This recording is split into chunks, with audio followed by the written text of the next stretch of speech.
Hey brothers and sisters of Christ, or at least that's how they usually start their videos, or however people start their video. I'm kind of new to religion, so I don't really know how to start the video, but to ramble like I'm doing now.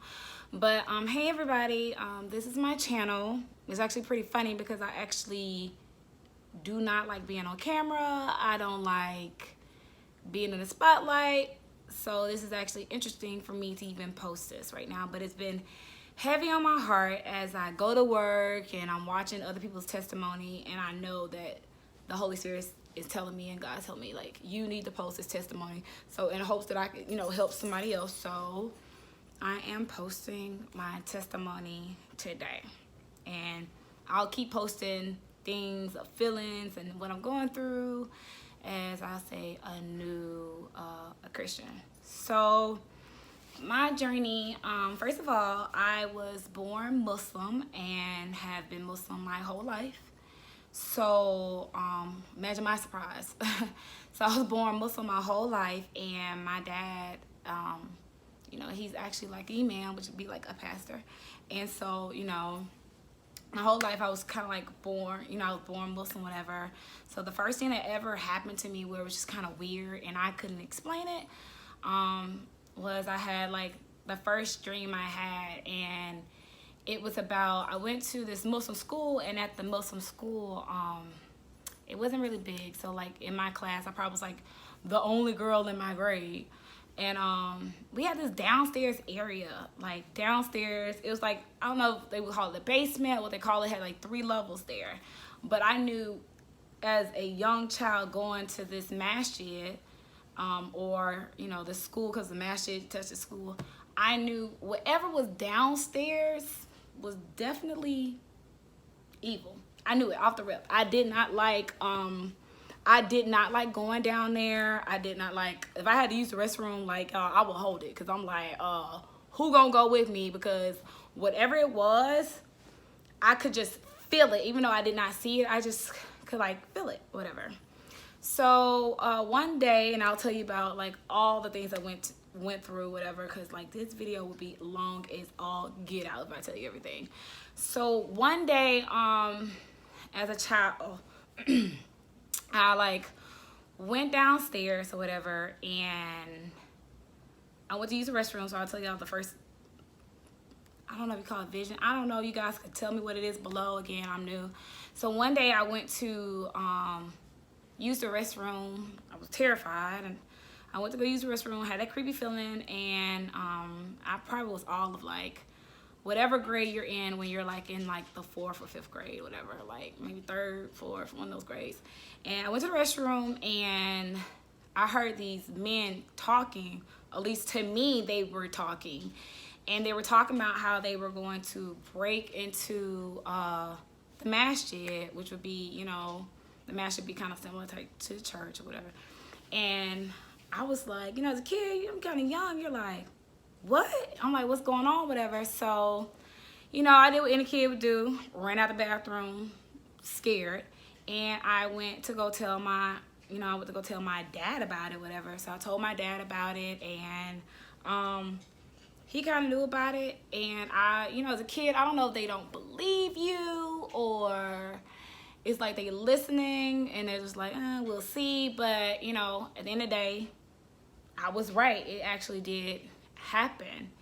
But the crazy thing is, we don't think anybody was outside. So I didn't really know who told me that was going to happen. But as a child, that happened. And I'll put plenty of things as definitely where I would like, as a child, I would see it and it would happen. It was crazy. So that was like the first thing that happened to me that I thought was weird. And I think that was like the first thing. As a child, I always knew I was a little bit different than my other brothers and sisters. They'll always say, like, you know how to say, walk to the beat of our own drum, or like black sheep. And I definitely like was like, okay, whatever. I just, I do my own little thing, whatever. So that was one thing. So as a child, like going there, I had a dream like really, really, really young. And it was terrifying. And I'm not going to lie. kind of don't want the dream again because I can remember it so vividly, and I was so young. So the dream was about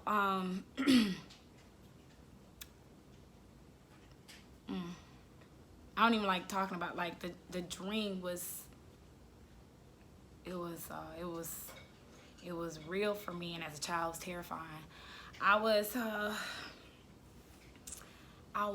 going downstairs. I mean, as a child, to just dream about hell, like, you're a child, you're innocent. So I remember dreaming, and it's little bits and pieces, because some stuff I don't remember, and I do believe God blocked it out, because I don't think I'll be able to be in my same mind today if I remember some of those things. I remember being in a room. It was a holding room, and inside of the holding room, it was this thing, and to me, it's like kind of like looked like a cat or whatever. It was like a cat, but really it was like a little demon. And I remember it talking, and I don't remember exactly what it said. I just knew that there were creatures in this holding place, almost like a jail, that was there, and it was a holding place for, I guess now I assume, for people who were they were getting ready to go to hell. But I do remember, at first, it was just really, really dark, and I remember being a kid, and I remember being like, so terrified at this little creature, because it's talking, kid, you watch Sesame Street, but like to see that for real, like, wait a minute, why are you talking? So it was like pretty much just like talking. I really, to this day, I cannot tell you what it was saying, because then after that happened, I kind of like woke up, whatever, and I think God, like, I know a lot of people, like, they went to hell, whatever, and any of the things I saw, I never had to be directly in hell to see people going through what they were going through. It all the stuff that I've seen has been enough, whatever. So as a child, that was like the first thing that happened, and I kept having that same dream over and over again, and it was just of this little demon, and it was people in the holding places, and then you could feel that it was evil. You could feel it. You could feel that you weren't getting out. Like that was your forever. You were never getting out. And I was a child. I didn't really understand or whatever. And so that was the first time as a child. I was just kind of like, what's going on, God? Why am I down here? Whatever. After that dream, going to the masjid and going downstairs, it would. Like being terrified, it would heighten, because then I start having these feelings for, like, they call it, now that I know, you have discernment of spirits. And so even though no one could see what I'm feeling stuff, and at that time I'm seeing stuff, and I'm like, okay, so nobody see all these little things that's just walking around and going real quick, whatever. It used to be like little shadows, then I'd be like, no, I'm tripping, I ain't see that. And keep in mind, I'm a child. I'm like, no, I ain't see that.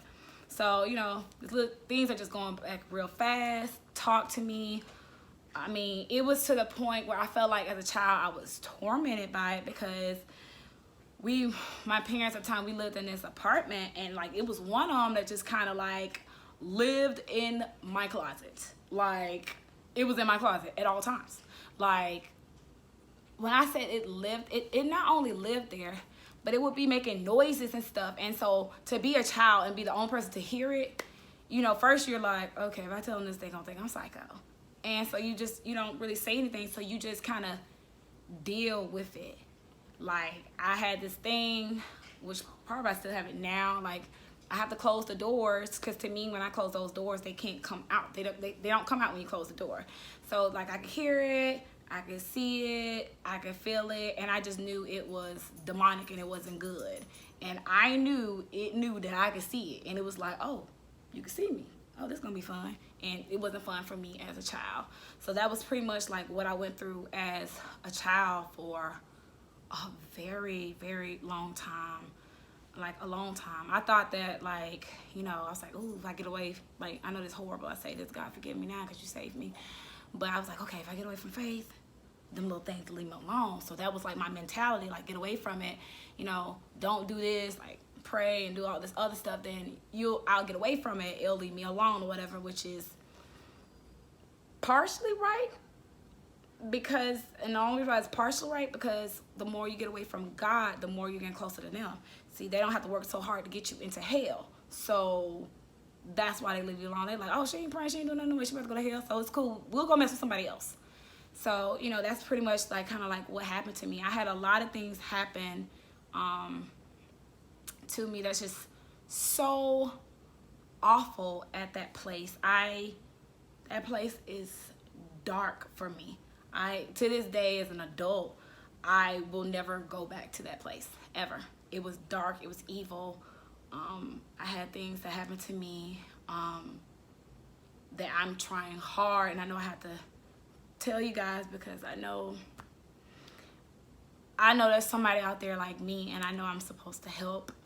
At that masjid, I was molested. I would say from like 3rd grade all the way up to 6th grade, just molested. I could literally see all the rooms that were down there, and to deal with, you know, like demonic stuff, and then to deal with stuff as a child on a molestation level, it was a lot for me. So I knew God, but I don't know if I really believe that God cared about me, because at the time I'm just like, how can this person care so much, and so much horrible things have happened. And I mean, when I said molested, it was horrible. The guys, and at this moment, or not at this moment, they are forgiven, and I do forgive them.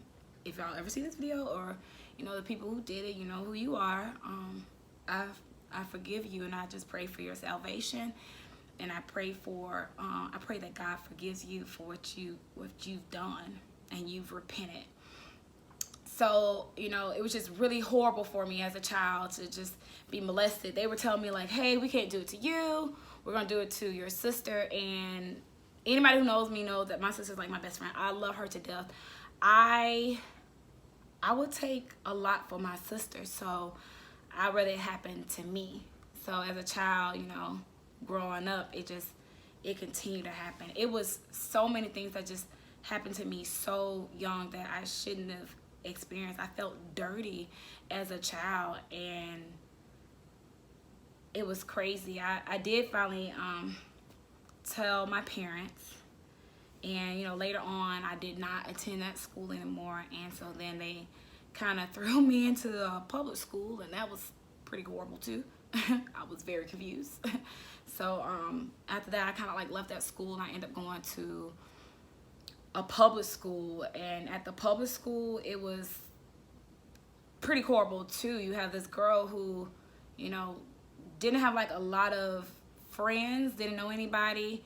My sister was born in like a later time, like November or something about like they had to put her back because of the age or something they had in public schools or whatever, so she couldn't necessarily like be at the middle school when I was at the middle school. So they put her back in like the, you know, like elementary when I had got there, like the 7th grade. So you just had this girl who's, you know, pretty much I'm being tormented by demons and spirits and dreams. And then I've been, you know, I've been molested. And so now my parents throw me into this public school, and literally at the time, like mental health was not big. Like at the time it wasn't very big. So, you know, and I wasn't telling everybody what was going on with me. I was just dealing with everything internally, like really internally. So I'm at this middle school, and the girls were not very nice to me. One, my last name, they would make fun of my last name, and you know, my clothes, because we weren't really we were affluent, or we didn't really have a lot of money. So, you know, I didn't have the nicest stuff, whatever, which I never noticed I didn't have nice things until I actually went to public school. So, you know, I didn't notice, and it was just really, really horrible. I didn't have any friends, so basically I was tortured at school, and then when I went home, like I told you, that spirit, that demonic thing was in the closet. And like I would for a long time just like, okay, I'm not gonna sleep in here, or I'm gonna sleep in here, or I need to go away, or I just didn't want to be home. I didn't want to be at school. I was really, really just tired. It's almost like I didn't have, and now that I'm thinking about it, it's actually hitting me. I didn't have a break. I didn't have a break. I was tired. I'm tired of being scared.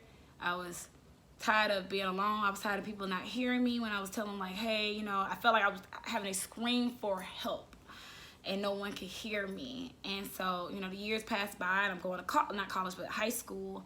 And I would constantly go to, they had school counselors, and I would constantly go to the school counselors. And I know the school counselors,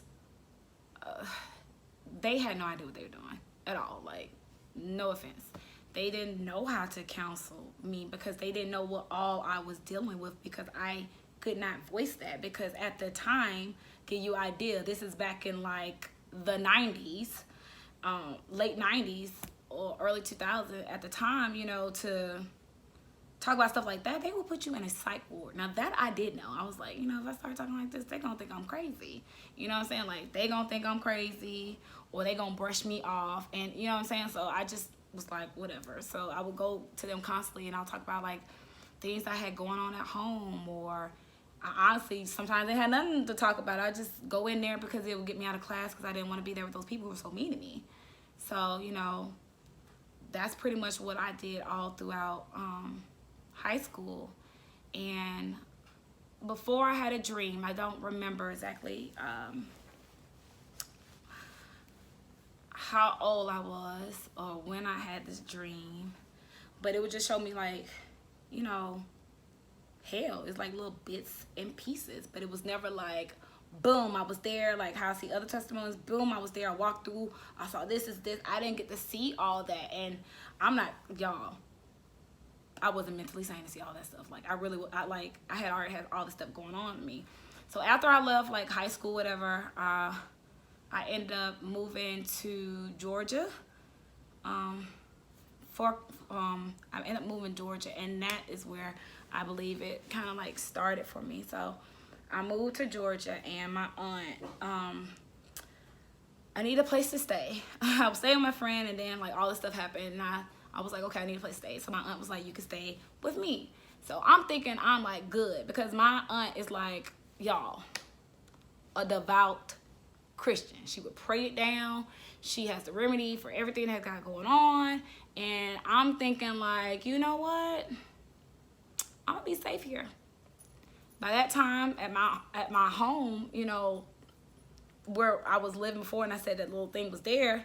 By that time, that little spirit was in the closet, and it was one that roamed the home when we were sleeping at night.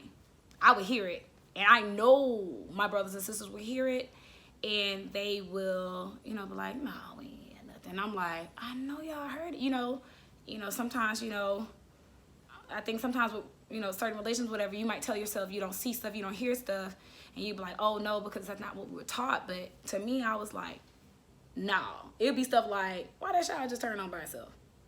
And that quickly it'd be like, oh, it turned on because X, Y, and Z. And I'm like, no, it turned on because that spirit's messing with us. But if that's what y'all want to go with, I'm going to go with it with y'all, because I know what's going on. So, I was happy to leave my mom's house. I was like, good, because they weren't bothered. It's me. So I'm like, goodbye. So I ended up moving with my aunt, love her to death. And I'm thinking, like, I moved there. I'm like, yay, maybe I'll meet some new people, meet some new friends, because I don't have a lot of friends. I kind of keep to myself a lot. And I thought everything's gonna be great. So I ended up moving with my aunt. I had my own room, everything. They had a little dog. His name is Max. And I was like, oh, cool, because my dad didn't like dogs. And I was just, thinking it's great. I'm like, oh, goodness, I'm not gonna be scared anymore. And it actually got worse. So I moved in with her and her family, not my niece, but my cousin and everything. So I just remember, and I hate, like, y'all don't understand, I hate talking about this stuff. Like, I hate it. Like, I don't like it, So I remember being in her house, and everybody was gone. She, like, stays at church, like, to me at the time, I was like, you must go to a church that's open 24/7, because she was always doing something with the church. And so, you know, she would take my cousin with her. My cousin was, you know, out with her friends, and her husband, my uncle, he worked with her. So I just be at the home like, yes, you know, I'm at home by myself. It's fun, you know, because I have a big family. So for me to be by myself, then like, it's like, yay. So I remember being in her home and just feeling, and I haven't even told her that. Maybe I should tell this before I post this. But I remember being at her home, and I was just kind of like sitting on the sofa, and I was like, something like real fast went by, and I was like, and it was kind of like, what's that? And I was like, no. Because, you know, I'm like, it's over. Like, I don't live there no more. That thing did not follow me all the way here. It could not have. So, you know, I see, again, I'm just like, what's, and it's moving so fast. It's like a shadow. And you like, am I seeing stuff? And I'm like, I must be seeing stuff. So, you know, I'm in the house, whatever. Everything's cool, whatever. So I go downstairs to go get something. And then I just hear this noise upstairs. And it's kind of like a terrifying, like, you know how like people are walking and you like creaks and stuff like that? It was like that noise, but nobody's in the house but me. So, of course, what I do, grab my keys and leave the house. Y'all, I'm sorry. I was sorry. I was scared. I'm terrified. And I was like, yep, not going home until everybody else is home. So I left the house completely. Yes, I did. I left the house completely, and I was like, I'm not coming back to everybody else's back, whatever. And so finally everybody get back home. I don't tell my aunt what's going on, because I was like, at the time, you know, I'm still a Muslim. I don't want to insult her and tell her like, hey, I know you Christian, but guess what? Something's in your house. You know what I'm saying? Like, I'm not about to do that. So I was like, oh, okay, what's going on? So I just, you know, I prayed to God, and I was like, okay, God, okay, whatever it is, just protect me, and protect me from this and this, the hellfire and all this other stuff. So I end up like, you know, everything was all good. I stayed up for a long time. And then I finally just ended up like, excuse me, I keep looking at my dog because my dog's doing stuff, so sorry. So I just kept, I decided that I was just going to go ahead and I was going to just brush it off and go back to sleep. And I thought it was going to be all good. And it's so crazy because my aunt does not know this story. And I feel kind of bad because I'm telling the story to you guys before I'm telling her. So I ended up going to sleep that night, and y'all, I ended up going to sleep. I hate talking about this. I ended up going to sleep, and while I was asleep, it was so real. A demonic being was in the room. And it walked from like the left to the right of the bed, and like it's like I could see it, and I'm like, am I asleep? What's going on? And it like sat on the bed, and it's just sitting on the bed, like staring at me, like, I know you know I'm here. And I'm just sitting there like, okay, don't move. You don't move, you know, maybe it'll go away. So I'm just like kind of just sitting there pretending like I'm asleep or whatever. And at the time, my aunt's dog, Max, was actually on the, like, sitting on the bed, and I guess he was asleep. And so when, I guess the dog saw it, because I really believe the dog saw it, the dog woke up and just started, and I'm telling you, the room was like pitch black. When that thing left, the room had light in it. I can't explain it, but like, it was nighttime, but you know how you have like night lights from the outside come in or whatever? When that thing was there, there was no light at all. When Max did all that, it kind of like, when I say he barked, he acted a fool. Like, he was like, I'm going to save her. And it was like barking, barking, barking, barking. It would not stop. I mean, he wouldn't stop barking, whatever. And so finally, I guess my aunt, or people in the house heard it, so they like, oh goodness, what's going on? So everybody came upstairs, and then that's when Max kind of like calmed down a little bit. She was like, Max, calm down. I'm just like, no, me and Max just seen something and we ain't tripping. So from that point, of course, what did I do? I can't stay there because I'm not gonna be able to sleep. So I was just like so terrified. Like, I just was like, I couldn't understand why, because growing up Muslim, I need explanations, you know what I'm saying? So like, when I would tell like my dad or something like that, he'll say, maybe you went to sleep watching something. Or it'll be something like, okay, I went to sleep watching something. Or the other thing would be like, your mind's playing games with you. Or so that was my explanation for more than half the stuff that kept happening to me as I was getting older. I was just like, and after a while, it was just like, this stuff ain't adding up. I don't watch, first of all, you guys, I don't watch scary movies because clearly, my life's scary. So I wasn't watching scary movies. I would not do those things. I don't go to sleep. I wouldn't go to sleep with stuff on like that. I would probably go to sleep with like Nickelodeon on, or like Disney, or just things that it's not going to be something crazy with crazy commercials, because I was like, commercials do stuff like that too. So to keep having things like this happen, I'm just like, what in the world is going on? So I ended up leaving my aunt's house, and for the most part, I would not sleep at her house, because it seems like to me every time something would happen that was kind of like scary or something like that, whatever, it was because I was at her home. So I just associated with her home, like, okay, that's what she got going on or whatever.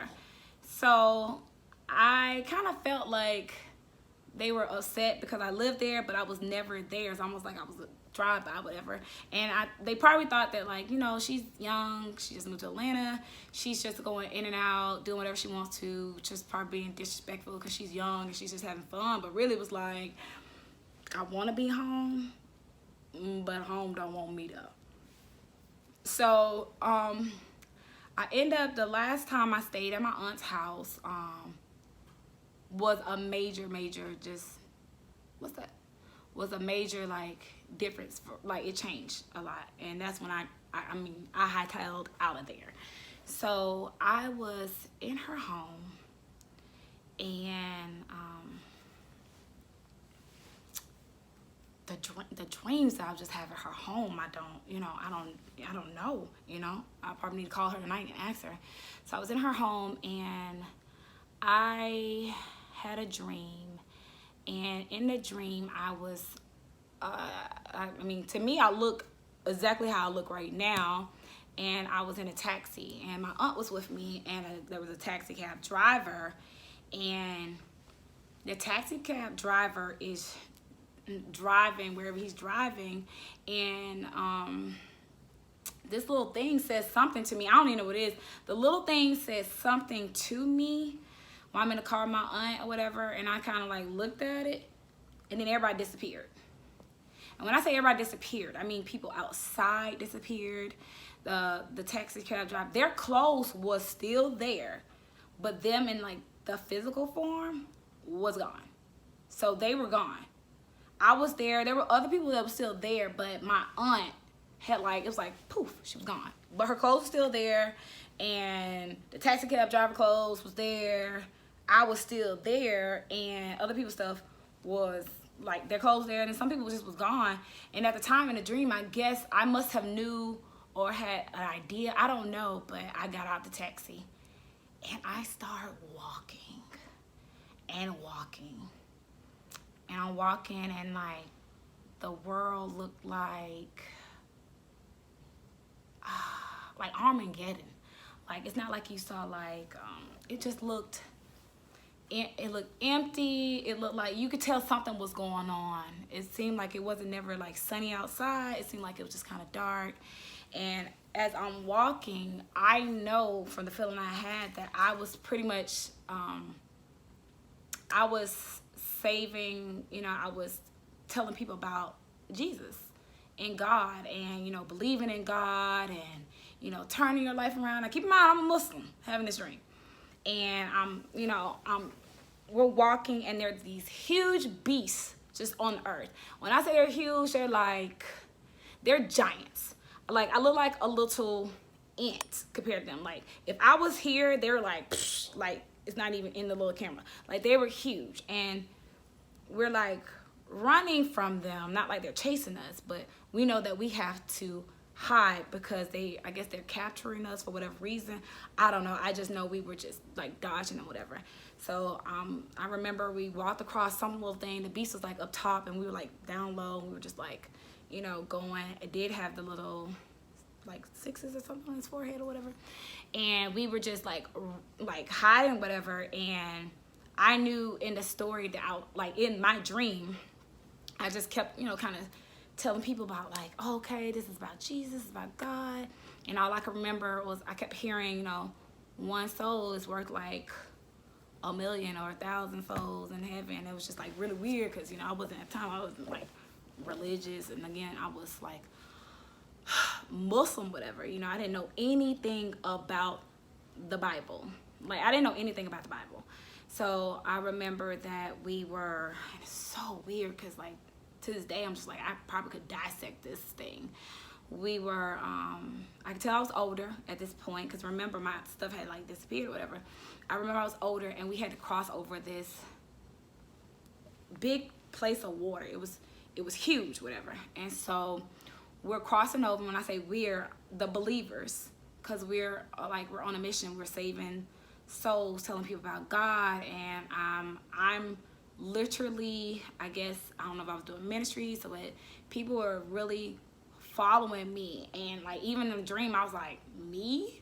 And people are like following me and listening to me, and we're like escaping, whatever. And again, there's like beasts on the earth, and at this point, the beasts kind of like know who I am and what I was doing. So we all knew as people that like they're trying to capture me, and so we're running, we're hiding, like we're trying to escape, whatever. So after we cross over this huge thing of water, huge thing, and so let me explain to you. It was like, it's almost like it was like the end of the world. It was like, and I don't know, because I haven't, like I said, I'm new. I haven't even gotten to this part in the Bible. It was like God had opened up the center of the earth, and it was hell. And hell was unleashed on the earth. And in the middle was like actual hell. Like, I can't explain it. It was like in the middle was like actual hell. And these things could like they were trying to get people. They're trying to kill you. They're trying to do whatever, you know what I'm saying? Like whatever. So I remember that we escaped. I think at the time I had like I had a child. I can't tell you if it was a girl or boy. No, I don't remember a husband. That doesn't mean I didn't have a husband. I just do not remember a husband or anything else. I remember the child because the people, I had got captured. And this is how I remember it. I got captured, and it's like the beast or whatever, they were like, they like grabbed me, and I'm going down this long tunnel, and it's dark, but it has like a little bit of light from the fire, because at the end of the tunnel there's like, you could tell like it's almost like they were taking me to the center of the earth, which was hell. And at the, like, I knew that it was like I knew that they were getting ready to kill me in the dream, but I was okay with it in the dream, y'all, not kidding. I was okay with it. And keep in mind, I was Muslim. I was okay. I had an inner peace, and I knew that I was getting ready to be with God. So I was actually kind of like, not ready, like, yeah, let's do it, but I was ready. I was calm. But I remember seeing my child, because they were hiding like, so if this is the tunnel, they were hiding like, so this is the tunnel. And then like over here, they kind of like hiding. They could like see inside like little cracks and stuff, so they can like see. And I could see that my child was kind of like trying to like, almost like, mommy, like, how children how to get their parents or whatever.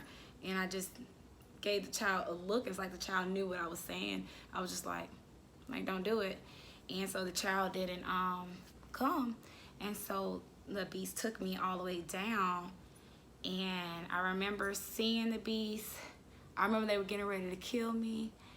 And then I woke up from the dream.